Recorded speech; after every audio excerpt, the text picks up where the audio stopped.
Hi friends, இன்றைக்கி நம்ம பார்க்க போகிறது வந்து ப்ராஃபிட் அண்ட் லாஸில் இருக்க டாபிக் வந்து variation in cost price and selling price. பாருங்கள், an article was sold at 10% profit and it had been purchased at 5% less and sold at rest 110 less. There would have been profit of 10%. Find the cost price of an article. Okay. இப்போ first question நம்ம என்ன சொல்கிறாங்கன்னு understand பண்ணலாம். ஒரு article வந்து 10% ப்ராஃபிட்டில் விற்கிறாங்க, ஓகேங்களா? சரி, ஓகே. இன்கேஸ் ஒருவேளை அந்த ஆர்டிக்கலை 5% கம்மியாக நான் வாங்கியிருந்தேன் அப்படின்னா அதை 110 ரூபாய்க்கு 110 ரூபா லாஸில் வந்து அவங்க விற்பாங்க அப்படிங்கிறாங்க. ஸோ ப்ராஃபிட் ஆஃப் 10% லாஸில் விற்று அவங்களுக்கு அப்போவுமே அப்படி லாஸில் விற்றாலுமே அவங்களுக்கு ப்ராஃபிட் கிடைக்குது. So cost price of in article என்னன்னு கேட்குறாங்க. சரி, ஓகே. உங்களுக்கு ஒரு டவுட் வரலாம், இது எப்படி நீங்கள் இந்த டாபிக் கீழே வருது அப்படின்னு நீங்கள் சொல்கிறீங்க அப்படின்னு. இங்கே பாருங்கள், இதில் ரெண்டுமே வேரி ஆகுது பாருங்கள். ஒரு ஆர்டிக்கலை 10%, அதாவது ஒரு ஆர்டிக்கலை வாங்குகிறோம், அது 5% வந்து ஆல்ரெடி விற்றுட்டோத, ஆல்ரெடி 5% கம்மியாக அந்த ஆர்டிக்கலை வந்து விலை கொடுத்து வாங்கியிருந்தோம் அப்படின்னா 110 ரூபா வந்து லாஸ் ஆட்படுது அப்படின்னு சொல்லிட்டு ஃபஸ்ட்டு வந்து செல்லிங் ப்ரைஸ்லேயும் எனக்கு டிஃப்ரென்ஸ் காட்டுறாங்க. அதுக்கப்புறம் காஸ்ட் ப்ரைஸ் ஃபஸ்ட்டு வாங்கினதை விட இப்போ 5% கம்மியாக வாங்குகிறோன்னா அதுவும் எனக்கு வேரியேஷன் ஆகுது. ஸோ ரெண்டு ப்ரைஸுமே எனக்கு வேரியேஷன் ஆகுது. அதனால் எனக்கு variation in cost price and selling price கூட இந்த டாபிக், இந்த கொஸ்டின் வருது அப்படிங்கிறத நான் சொல்கிறேன், ஓகேங்களா? சரி, இப்போ நம்ம இதை ப்ரொசீட் பண்ணலாம். இப்போ நம்மளுக்கு இதில் எவ்வளோ % கொடுத்துருக்காங்கன்னு பாருங்கள். சரி, ஓகே. இப்போ எனக்கு இதில் 3% கொடுத்துருக்காங்க பாருங்கள். 1, அதுக்கப்புறம் 2, அதுக்கப்புறம் 3. இதில் வந்து நம்மளுக்கு 3% வரும். அதை நான் வச்சுக்கோங்க, ஏன்னா வந்து டிஃப்ரெண்ட் டைப்ஸ் இருக்குது, அதனால தான் நான் சொல்கிறேன். ஸோ ஃபஸ்ட்டு வந்து நம்ம 3% கொடுத்துருக்காங்களா அப்படிங்கிறத நம்ம பார்த்துக்கணும். ஓகே, இப்போ நான் வந்து பாக்ஸ் மெத்தடும் நான் போடுறேன். இதுக்கு பேர் நீங்கள் பாக்ஸ் மெத்தட் அப்படிங்கிற மாதிரி கூட நீங்கள் வச்சுக்கலாம். ஃபஸ்ட்டு வந்து என்ன பண்ணணும் அப்படின்னா, காஸ்ட் ப்ரைஸ் வந்து இப்போ வந்து 100 அப்படின்னு நம்ம எடுத்துக்கிறோம், சரிங்களா? இப்போ செல்லிங் ப்ரைஸ் வச்சுக்கிறேன்.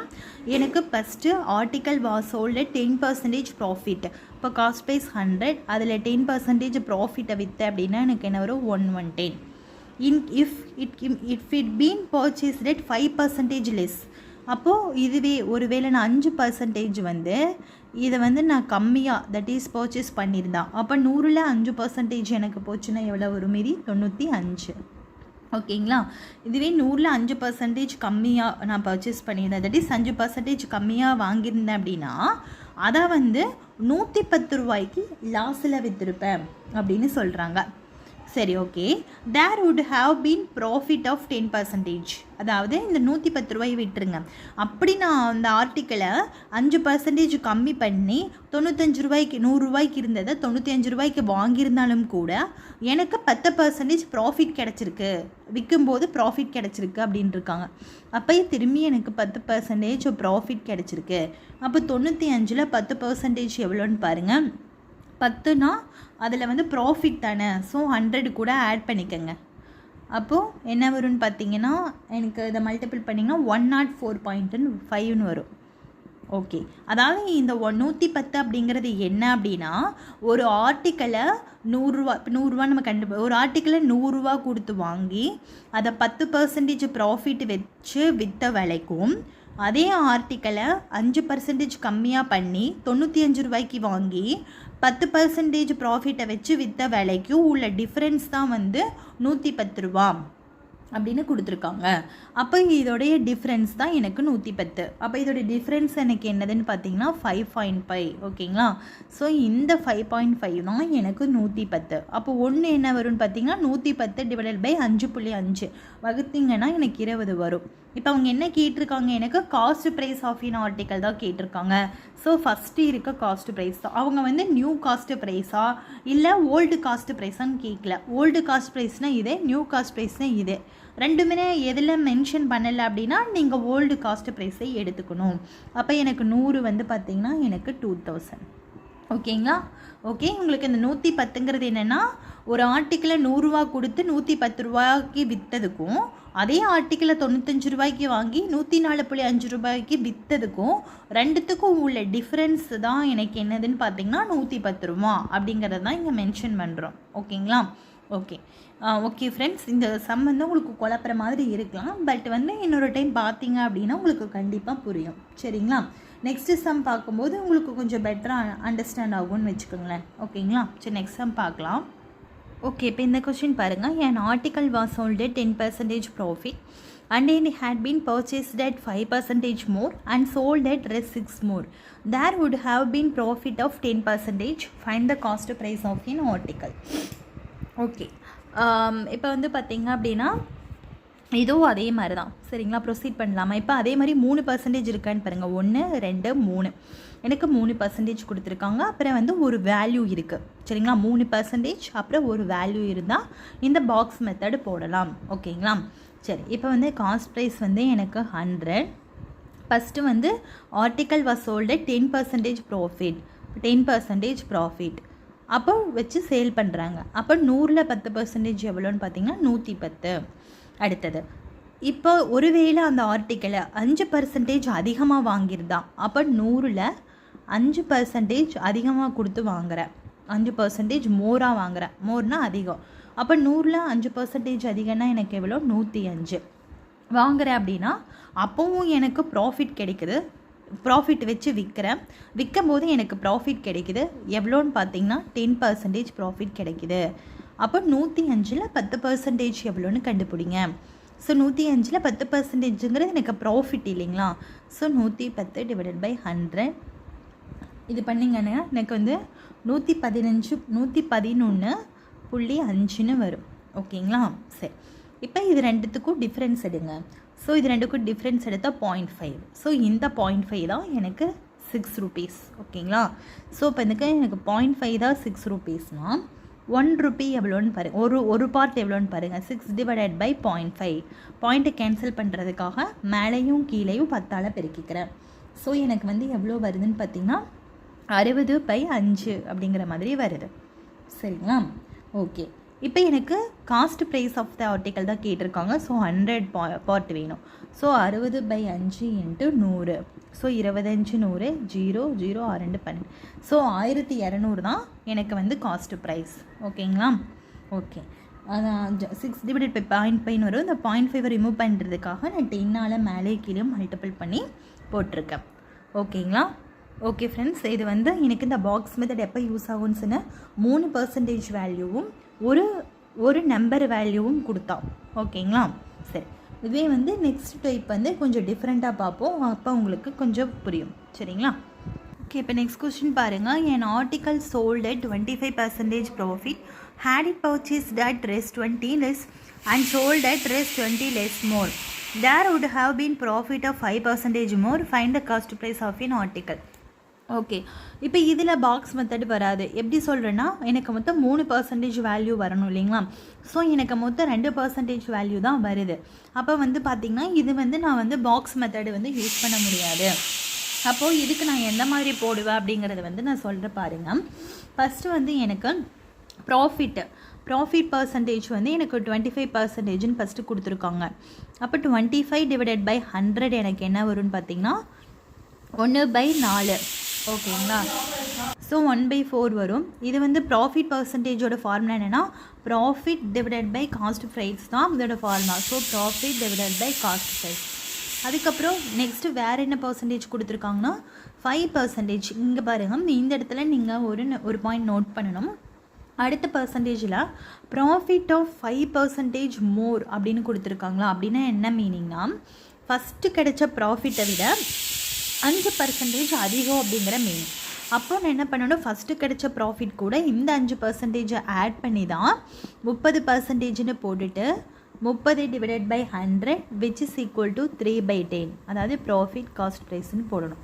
புரியுதுங்களா? நீங்கள் டைரெக்டாக அப்படியே அந்த 5% போட்டிங்க அப்படின்னா டோட்டல் சம்மே ராங் ஆயிரும். ஓகே, இதை வந்து நீங்கள் நோட் பண்ணிக்கோங்க.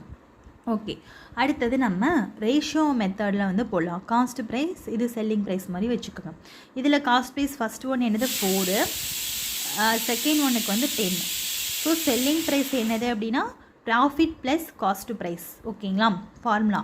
அப்போ 4 + 1 5, 10 + 1 13. ஓகே, இது வந்து நீங்கள் ரேஷியோ மாதிரி போட்டுக்கோங்க. ஓகே, ஸோ இது எப்படி போடுறது அப்படின்னா இப்போ காஸ்ட் ப்ரைஸ் வந்து பார்த்திங்கன்னா article sold 25% profit, and it purchased at 20 லெஸ்ன்னு கொடுத்துருக்காங்க. அப்போ பர்ச்சேஸ்டு என்னது cost price. So cost price வந்து 20 லெஸ்ன்னு கொடுத்துருக்காங்க, அதனால் நான் -20 போட்டுட்டேன். ஓகே, அடுத்தது and sold at rest in less.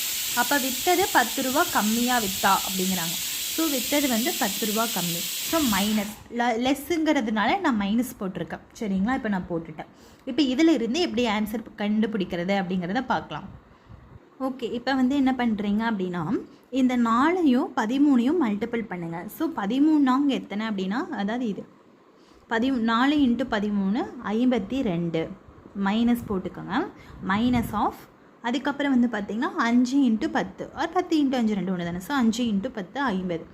So இது ரெண்டையும் மைனஸ் பண்ணிங்கன்னா 2. ஓகே வச்சுக்கோங்க. அடுத்தது இந்த 2 இருக்குது பார்த்திங்களா, இந்த 2ஐ மல்டிபிள் பண்ணுங்கள். அப்போது 10 × 10 100. ஸோ 10 × -10 -100. ஓகே, அடுத்தது ஓகேங்களா, அடுத்தது மல்டிபிள் பண்ணுங்கள். மைனஸ் ஆஃப் 13 × -20 என்னது -260. ஓகேங்களா, அப்போது -100 + 260 ரெண்டையும் சப்ட்ராக்ட் பண்ணுங்கள். எவ்வளோ வருதுன்னு 160. அப்போது இந்த 2 பார்ட்டு தான் எனக்கு 160ன்னு எடுத்துக்கணும். சரிங்களா, 2 பார்ட்டு தான் 160. ஓகே, இப்போ அவங்க எனக்கு என்ன கேட்டிருக்காங்க, find the cost price of in article. அப்போ காஸ்ட் ப்ரைஸ் வந்து ஓல்டாக நியூவான்னு கொடுக்கலாட்டி நான் ஓல்டே எடுத்துக்கணும்னு சொல்லியிருக்கேன். இது ஓல்டு, இது வந்து நியூ. ஓகேங்களா, இது வந்து ஓல்டு, இது நியூ. அப்போ ஓல்டு எவ்வளவு எனக்கு 4 பார்ட். அப்போ 2 பார்ட் தான் 160னா 1 பார்ட் எவ்வளோ 80. அப்போ 4 பார்ட் எவ்வளவு 320. ஓகேங்களா, ஸோ இதுதான் எனக்கு காஸ்ட் ப்ரைஸ். ஓகேங்களா, ஸோ ஃப்ரெண்ட்ஸ் உங்களுக்கு இதை கண்டிப்பாக அண்டர்ஸ்டாண்ட் ஆகிருக்கும்னு நம்புகிறேன். இன்கேஸ் உங்களுக்கு புரியல அப்படின்னா நெக்ஸ்ட்டு செம்மு இதே டைப்பில் தான் வரும். அப்போ பாருங்கள், உங்களுக்கு அண்டர்ஸ்டாண்ட் ஆகும். சரிங்களா, ஓகே. Okay, next question பாருங்க. An article is sold at 25% profit if its cost price and selling price are more by rest 20 and rest 4 respectively. The percentage of profit decreases by 15%. Find the cost price. Okay, so first இதுக்கு வந்து box method வருமா இல்லை இந்த method வருமானு பாருங்கள். Box method கண்டிப்பாக வராது, ஏன்னா எனக்கு கொடுத்துருக்கிறது 2%. ஓகேங்களா, சரி. இப்போ ப்ராஃபிட் ஃபஸ்ட்டு வந்து எனக்கு 25% வந்து ப்ராஃபிட் கிடைக்குதுன்னு சொல்லியிருக்காங்க. ஸோ இப்போ வந்து ப்ராஃபிட் பர்சன்டேஜ் வந்து 25 / 100 கேன்சல் பண்ணிங்கன்னா 1/4. இது வந்து எனக்கு ப்ராஃபிட், இது வந்து எனக்கு காஸ்ட் ப்ரைஸ். ஓகேங்களா, சரி. நெக்ஸ்ட் என்ன கொடுத்துருக்காங்க அப்படின்னு வந்து பார்த்திங்கன்னா, நெக்ஸ்ட் வந்து the percentage of profit decreases by 15%. அதாவது ஃபஸ்ட்டு இருந்த ப்ராஃபிட்டை விட இந்த ப்ராஃபிட் இப்போ நெக்ஸ்ட்டு விற்கிறதுல வர ப்ராஃபிட் வந்து 15% கம்மியாகுதாமா. அப்போ 25லேருந்து 15 நீங்கள் மைனஸ் பண்ணணும். அப்போ எனக்கு ப்ராஃபிட் பர்சன்டேஜ் எவ்வளோனா 10%. நீங்கள் டைரெக்டாக 15 சப்ஸ்டியூட் பண்ணால் ஹோல் சம்மே ராங். ஓகேங்களா, அப்போ இது கேன்சல் பண்ணிங்கன்னா 1/10. இது ப்ராஃபிட், இது வந்து காஸ்ட் ப்ரைஸ். ஓகேங்களா, சரி. ஓகே, இப்போ வந்து இந்த இடத்துல காஸ்ட் ப்ரைஸ் செல்லிங் ப்ரைஸ்ன்னு போட்டுக்கோங்க. காஸ்ட் ப்ரைஸ் வந்து 4/10. செல்லிங் ப்ரைஸ் வந்து என்னது, ப்ராஃபிட்டையும் காஸ்ட் ப்ரைஸையும் ஆட் பண்ண selling price. So 4 + 1 5, 10 + 1 11. So as usual அதே மாதிரி தான் போடுங்க. இப்போ வந்து காஸ்ட் ப்ரைஸ் வந்து பார்த்திங்கன்னா, இப்போ article is sold at 25% profit if its cost price and selling price are more by 20 and rest 4. அப்போ காஸ்ட் ப்ரைஸ் வந்து 20 அதிகம், செல்லிங் ப்ரைஸ் வந்து 4 அதிகம். இப்போ காஸ்ட் ப்ரைஸ் வந்து 20 அதிகம், செல்லிங் ப்ரைஸ் வந்து 4 அதிகம். ஓகேங்களா, சரி. இப்போ கிராஸ் மல்டிபிள் பண்ணலாமா? First 4 × 11 44 minus of 5 × 10 50 -6. ஓகேங்களா, அடுத்தது இது இந்த பார்ட் எடுத்துக்கோங்க. 10 × 4 40 -11 × 20 220. ஸோ இது ரெண்டையும் வந்து மைனஸ் பண்ணினீங்க அப்படின்னா எனக்கு என்ன வரும்னு பார்த்தீங்கன்னா -180ன்னு வரும். ஸோ இது 6 பார்ட்டு தான் 180. கேன்சல் பண்ணுங்கள். எப்போ ஒரு பார்ட் எவ்வளோன்னு பார்த்தீங்கன்னா 30. ஓகேங்களா. ஸோ அவங்க என்ன கேட்டிருக்காங்க, ஃபைண்ட் த காஸ்ட் ப்ரைஸ்ன்னு கேட்டிருக்காங்க. ஸோ இது ஓல்டாக நியூவான்னு கொடுக்காதப்ப நான் என்ன சொல்லி கொடுத்தேன்னா ஓல்டே வச்சுக்கோங்கன்னு சொன்னேன். ஸோ இப்போ வந்து ஓல்டு காஸ்ட் ப்ரைஸ் வந்து 4 பார்ட்டு. அப்போ 4 வந்து எனக்கு பார்த்தீங்க அப்படின்னா 120. ஸோ இதுதான் ஆன்சர். ஓகேங்களா. ஓகே, இன்னும் ஒரே ஒரு சம் இருக்குது, அதோட இந்த செஷன் வந்து முடிச்சுக்கலாம். அது வந்து நான் சொல்கிறேன் பாருங்கள். ஓகே, நெக்ஸ்ட் கொஸ்டின் பாருங்கள். an article is sold at 20% profit if cost price is 20 rupees less and selling price is 10 rupees more, then the profit is 30%. find the cost price of an article. Okay, இதில் பாருங்கள், இதில் நம்மளுக்கு இன்னொரு இருக்குது. ஆக்சுவலாக வந்து இதில் வந்து பார்த்திங்கன்னா ப்ராஃபிட் இஸ் 30% அப்படின்னு தான் கொடுத்துருக்காங்க இல்லையா.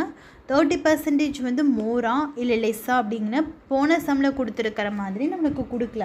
ஸோ இந்த மாதிரி சுச்சுவேஷனில் நீங்கள் எப்படி எடுக்கணும் அப்படின்னு வந்து பார்த்திங்கன்னா டைரெக்டாக அந்த ப்ராஃபிட்டையே எடுத்துக்கோங்க. சரிங்களா.